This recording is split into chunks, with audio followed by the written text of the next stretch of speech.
Hello दोस्तों, इस video में हम ये डिस्कस करेंगे कि आखिर आप लोगों को स्टेट बैंक ऑफ इंडिया का सेविंग्स अकाउंट क्यों ओपन करवाना चाहिए। क्यों मैं अपने काफ़ी सारे वीडियोस में बोलता हूँ कि आप लोगों को स्टेट बैंक ऑफ इंडिया में एक सेविंग्स अकाउंट ओपन करना चाहिए। इसके साथ साथ दोस्तों हम ये भी देखेंगे कि आखिर आप लोग स्टेट बैंक ऑफ इंडिया में ऐसी कौन सी गलती करते हो जिसकी वजह से आप लोगों को चार्जेस देने होते हैं।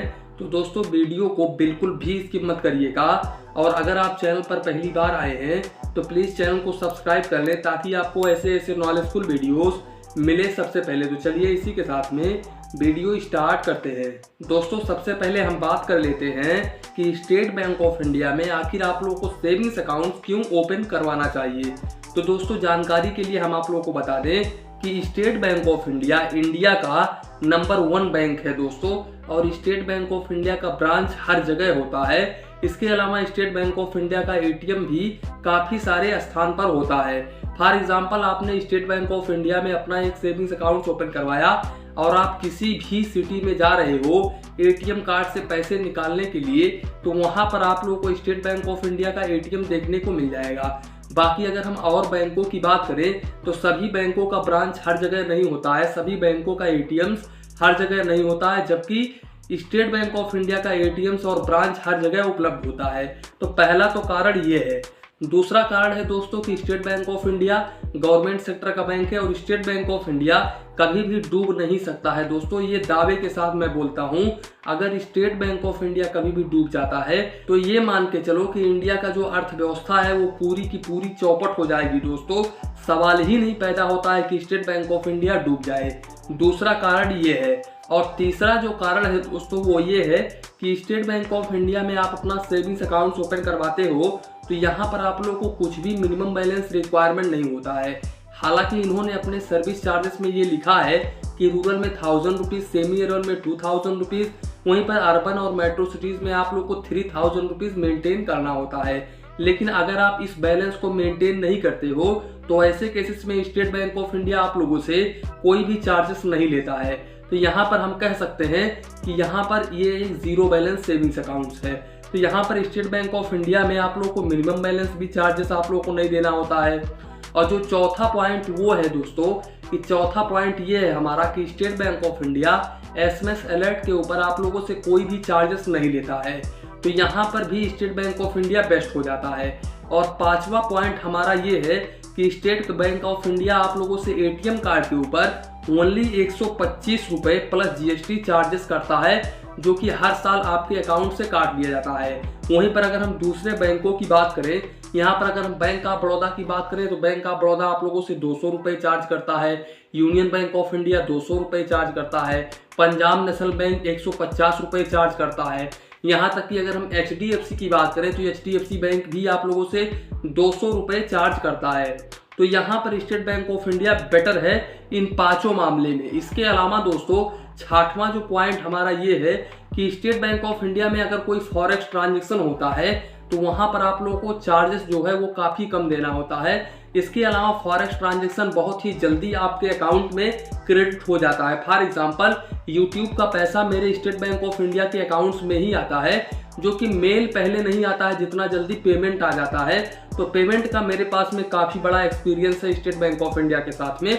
और स्टेट बैंक ऑफ इंडिया का अकाउंट्स मुझे यूज करते हुए तकरीबन 9 ईयर्स से ऊपर हो गया है दोस्तों, और स्टेट बैंक ऑफ इंडिया में ही मेरा अमाउंट आता है और जल्दी से जल्दी क्रेडिट हो जाता है। जबकि दूसरा बैंक मैं कभी यूज़ नहीं किया यूट्यूब पेमेंट को लेकर के, लेकिन स्टेट बैंक ऑफ इंडिया में मैं ये कंफर्म हूँ 100% कि स्टेट बैंक ऑफ इंडिया में जितने भी कस्टमर्स हैं उनका जो पेमेंट है, जो इंटरनेशनल ट्रांजैक्शन पेमेंट आता है, वो बहुत ही जल्दी आ जाता है।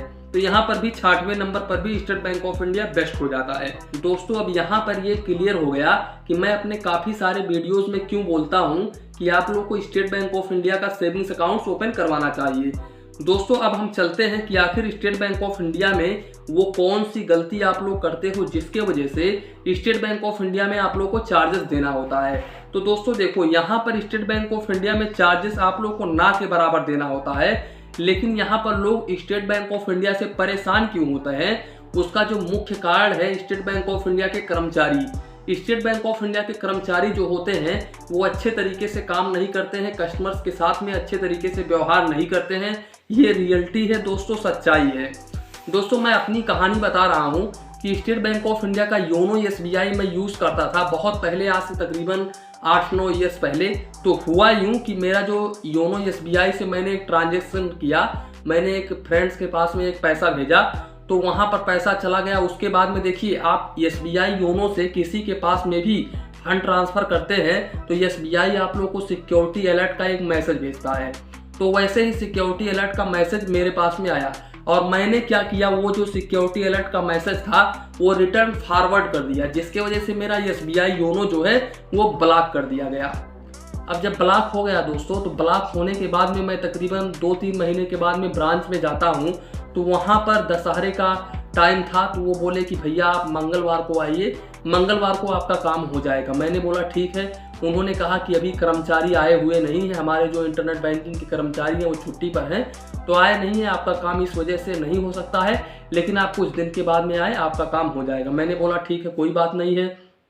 फिर मैंने 4-5 दिन के बाद में गया, तो 4-5 दिन के बाद जब गया तो इन्होंने बताया कि सर अभी तक नहीं आए हैं, आप 2-3 दिन के बाद आइए। तो अच्छा, ये भी हो गया। 2-3 दिन के बाद में फिर मेरा ट्रेन हो गया, तो मैं चला गया बाहर कमाने के लिए। अब मैं आया हूँ, तकरीबन मुझे आए हुए आप लोग जानते ही होंगे कि मेरा जो टिकट है वो 15 तारीख को मैं गाड़ी पर बैठा था, जिसकी वजह से मैंने आप लोग को बताया भी था कि आपके कमेंट का भी रिप्लाई मैं नहीं दे पा रहा हूँ। इसके अलावा चैनल पर वीडियोस भी नहीं आ पा रहा था। तो मैं 15 तारीख को मैं ट्रेन पर बैठा, उसके बाद में 17 तारीख को मैं अपने घर पर पहुंच गया दोस्तों।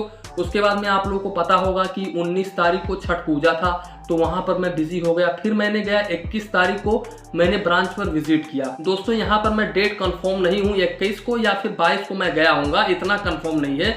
तो मैंने जब गया तो उनसे मैं अपनी प्रॉब्लम बताया कि मैं बार बार आता हूँ, मेरा काम नहीं होता है। तो उन्होंने बताया कि आप ऐसा करिए कि SBI योनो जो है वो इंस्टॉल करके, डाउनलोड करके इंस्टॉल करिए, अभी आपका काम हो जाएगा।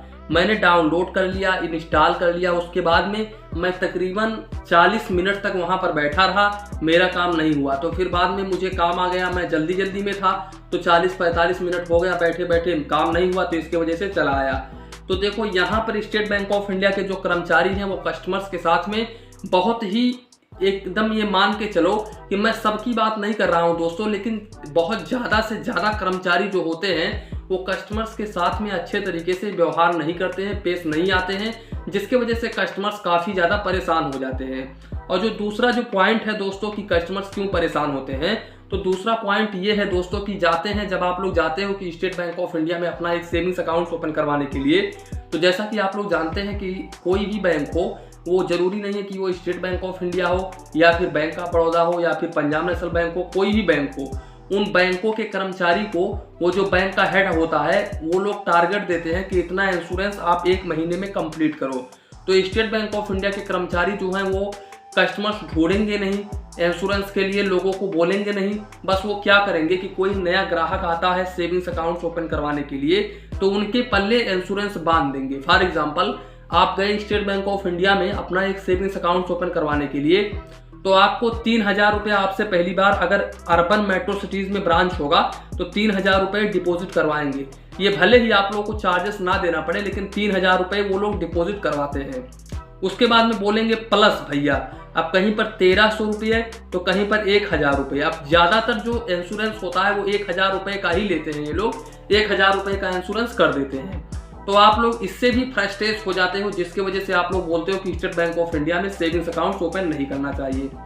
देखो, मेरे कहने का मतलब ये है कि अगर आप स्टेट बैंक ऑफ इंडिया में अपना एक सेविंग्स अकाउंट ओपन करना चाहते हो, तो पहला पॉइंट है कि आप अगर कोई भी अमाउंट तुरंत आपके पास में नहीं है, डिपॉजिट आप नहीं कर सकते, तो आप योनो SBI के माध्यम से अपना सेविंग्स अकाउंट चूज कर सकते हैं।